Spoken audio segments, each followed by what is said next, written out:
Welcome to the IFBC Intergenerational Small Groups Podcast. I am Kelly Kirksey, the Minister of Family Life.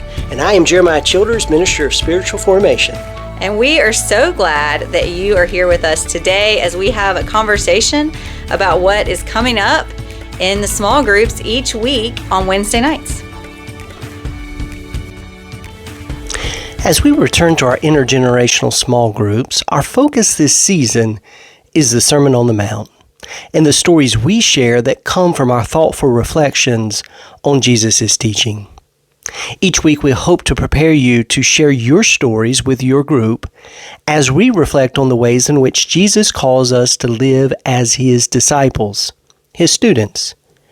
Let me offer a brief introduction to the Sermon on the Mount that is found in Matthew chapters 5 through 7.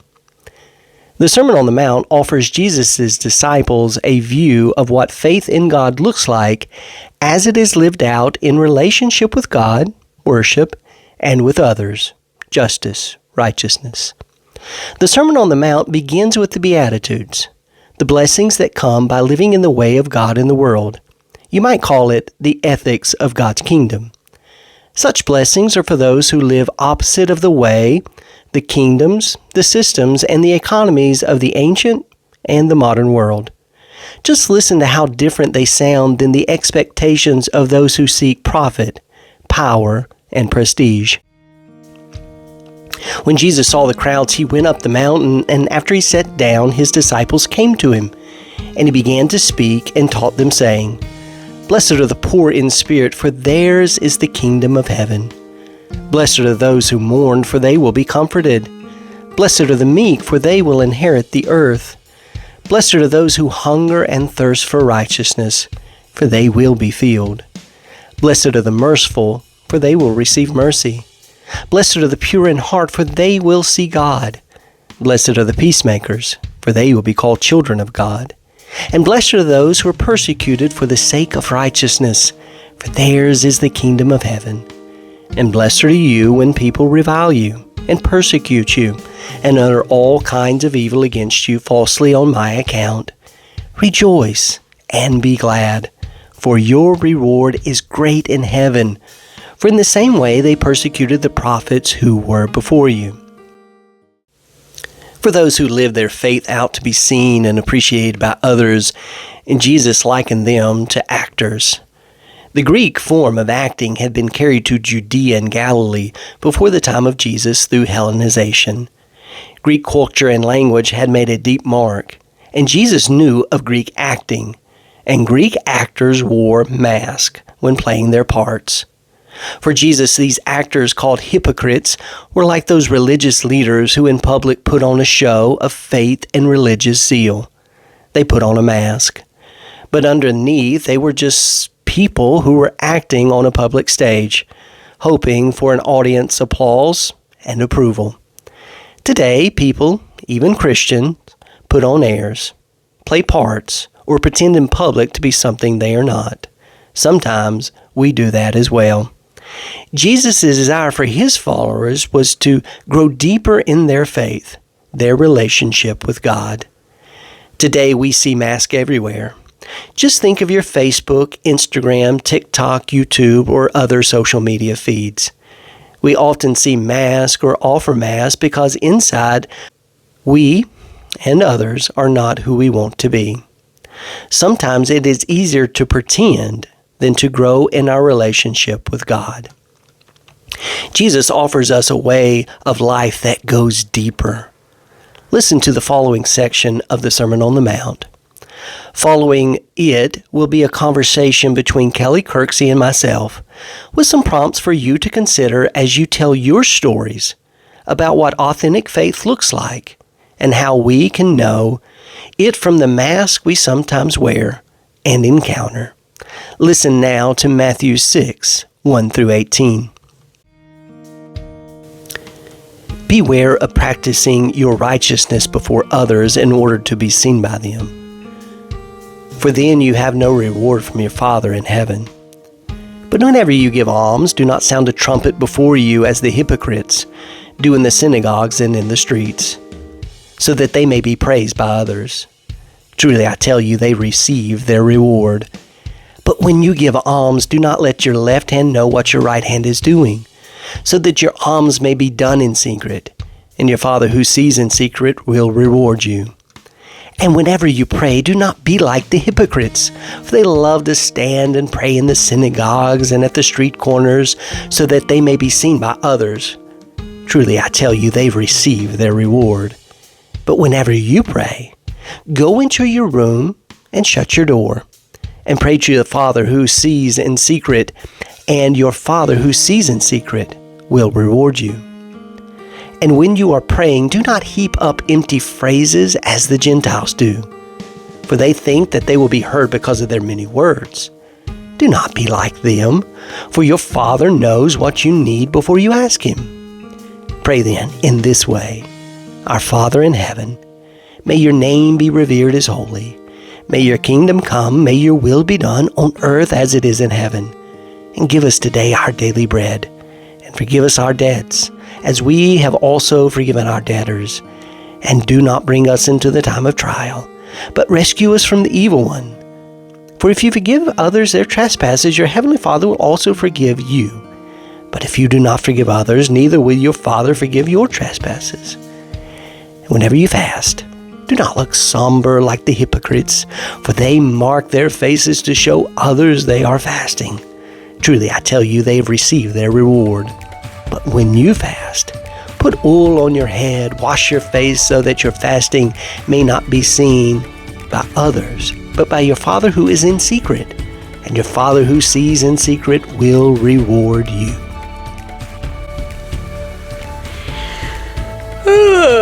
Well, Jeremiah, I have got to tell you, that was very relaxing. Your reading is so methodical, the way you talk and the background music. It was just very relaxing for me.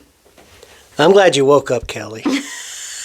Well, I am thankful. Everybody needs a little bit more rest in their lives. I think we all need a moment to stop and relax a little bit. But I will say that as I was listening to it and I was relaxing, all of a sudden it would just hit me. You had some great points in there that were just really, really powerful.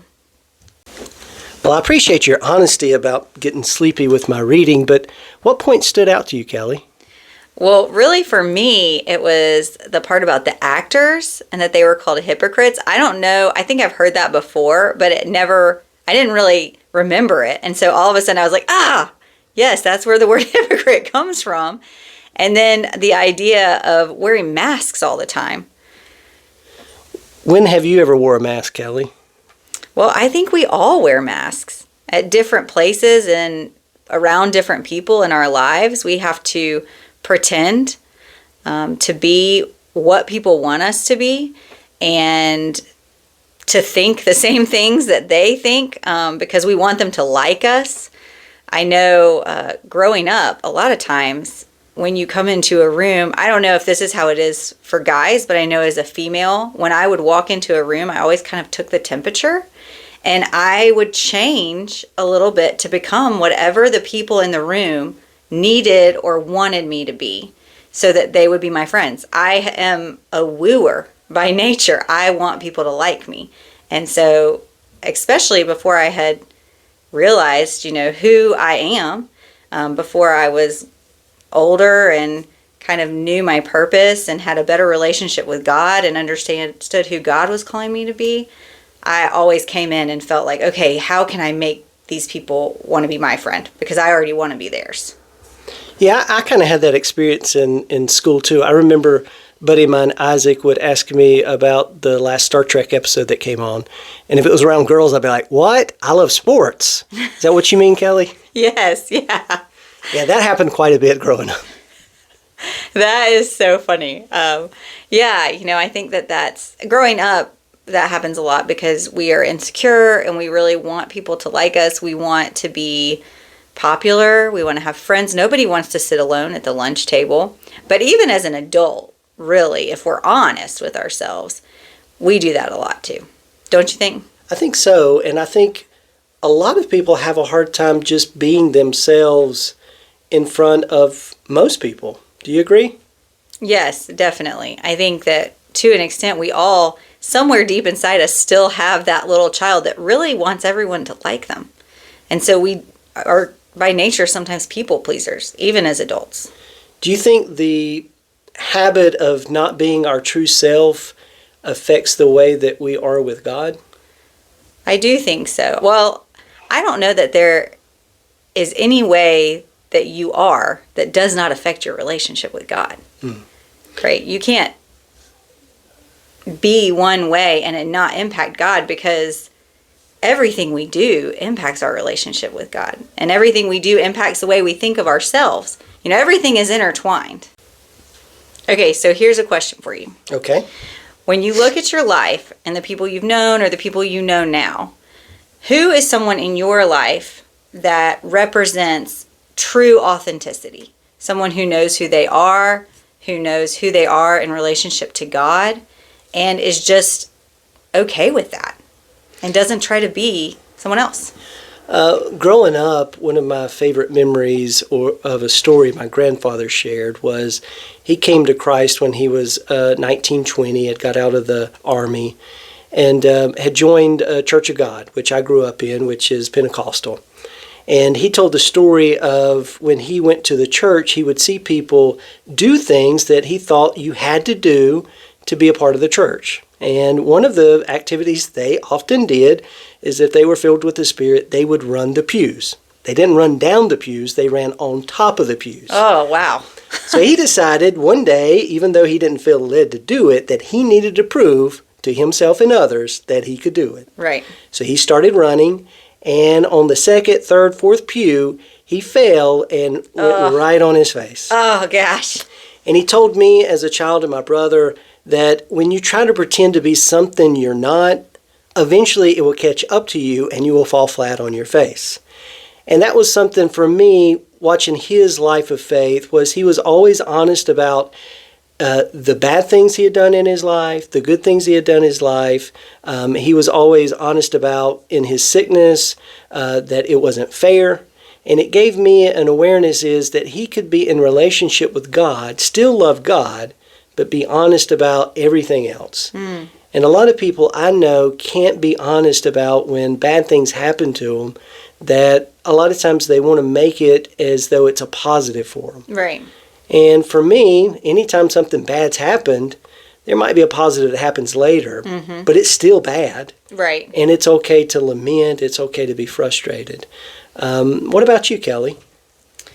I think that my brother-in-law, for me, is someone who's just really honest about what he thinks about things, and he's not afraid to have hard conversations, and he's respectful of other people's opinions, but he may not agree with you, and he's not going to pretend like he does. He's not going to yell at you, but he's going to be who he is, which I think is very rare. And so I love to be around him, though, because I don't feel like I always have to be taking care of him. I don't have to, because I know I can be my authentic self because he's being his authentic self. And he will tell you, if he's going through a hard time in life, he'll say that. It doesn't mean he's going to share everything. He's not going to word vomit on you, but he will say, like, things are really hard right now. And the beauty of that is it allows everyone around him to be that way too. And he'll talk to you about his relationship with God. And it's not always roses. Sometimes it's like, I don't know what's going on today. I don't feel God right now. I am tired. And sometimes I'm like, God, I don't want to talk to you right now because my life is terrible. Sometimes it's like, I'm just so thankful. It just is across the board, all of the emotions of humanity, but the ability to be honest about that with God and with others, I think is pretty amazing. That is amazing. Kelly, could you tell me about a time when you took off a mask and decided to be vulnerable? Yeah, I think that for me, ministry is really a practice of vulnerability. And I try to be really vulnerable with the youth and appropriately, and honest about that, like, my life is not perfect either. And I have stress and I have anxiety. and I'm dealing with things also. And just because they're younger than I am doesn't mean that we don't have to deal with some of the same issues. And so for me, being vulnerable with the people in our church and the people in my ministries, I think is so important, because I can't expect someone to be vulnerable with me if I'm not willing to be vulnerable with them. But it is something sometimes I almost have to do intentionally, is to say, okay, I'm going to be willing to say, you know what, things are not always good. What about you? When I was in college, I had to learn a hard lesson, and it took me most of my college experience to do it, was that I couldn't always come up with the right answers on my own. And sometimes I had to go and ask questions and just be vulnerable enough to say, I need help. And that served me well when I went into seminary, and it served me well into ministry, in letting people know. Sometimes we put on a mask in ministry to say that we've got all the answers, that we know everything that you need to know to have a good relationship with God and good relationship with others. Right. And in reality, most questions have new questions. Mm-hmm. And you go deeper into those questions. And for me, I learned the ability to ask questions, but also be comfortable in not having all the answers. Right. And the more I learn about God and the life of faith, the more questions I have. And that leads me to a deeper relationship with God, but also a deeper understanding is that I have to be vulnerable if I want to grow. Right. And that also requires me to be vulnerable in relationships if I want to grow in relationships. And for me, that serves well, but it also, I think we model that well when we're able to tell people we don't know everything. We don't have all the answers. Yeah, I think that's so great. I love what you said. We have to be vulnerable to grow. Asking for help, so hard. I mean, it's just hard to be able to say, I don't know, and I don't have the answers, and I can't do whatever it is. I'm going to need someone else to come alongside me. It's a huge step of vulnerability. Yeah. And I think that is, you have to be vulnerable to grow. I mean, that's a huge statement. And one of the things I think Jesus would have encountered with the people who refuse to do that is you don't get applause for being vulnerable, for not having all the answers. It's a lot easier to pretend to know things that you don't know so that people are happy with you or excited about what you're doing. But for Jesus, being real is much more important than being liked or accepted or getting the reward from people's favor. Oh, yeah. I totally agree. I think people definitely would prefer for you to have the answers. And it's actually hard to say, I don't have the answers. Not just because you want to know everything. I mean, I wish I had all the answers. It's a security thing. But also because the person standing in front of me, they don't want my I don't know. They want me to be able to say what it is they need. And for it to be an easy and quick answer. And the truth is, most things in life are not. Well, thank you, Callie. For those that are listening that are part of our intergenerational small groups, we look forward for your groups to share some of the same stories to these questions as well. All right, we'll see you on Wednesday. Bye-bye.